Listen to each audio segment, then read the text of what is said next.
కలకత్తాలో తిత్లీ అనే మహిళకి షావో అనే వ్యక్తితో వివాహం జరుగుతుంది. ఇక కొత్త జీవితం తిత్లీ ఎన్నో ఆశలు పెట్టుకుంటుంది. పెళ్లి తర్వాత ఆమె తన భర్త ఇంటికి వస్తుంది. కానీ వివాహం అయిన తర్వాత భర్త మళ్ళీ వస్తానని చెప్పి వెళ్ళిపోతాడు. అతను ఎందుకు వెళ్ళాడో, ఎక్కడికి వెళ్ళాడో ఎవరికీ తెలియదు.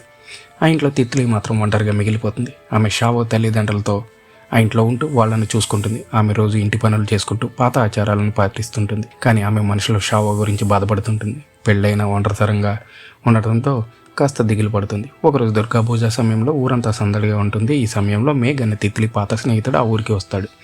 అతను ఒక ఫోటోగ్రాఫర్. మేఘ్ రాకతో తిత్లీ జీవితంలో కొత్త మలుపు తిరుగుతుంది. అతను ఆమెను బయటికి తీసుకెళ్లి జీవితంలో కొత్త సంతోషం తీసుకొస్తాడు. దుర్గా పూజ సమయంలో ఇల్లు ఊరు సందడిగా ఉంటుంది. కానీ తిత్లీ మనసులో షావో అదృశ్యం అవడం గురించి ప్రశ్నలు మొదలవుతాయి. షావో తల్లిదండ్రులు కూడా కొడుకుని గుర్తు చేసుకుని బాధపడుతుంటారు. ఈ సమయంలో మేఘ్తో స్నేహం తిత్లీకి కొంచెం ధైర్యం ఇస్తుంది. కానీ షావో అదృశ్యం వెనక ఒక పెద్ద రహస్యం ఉంటుంది.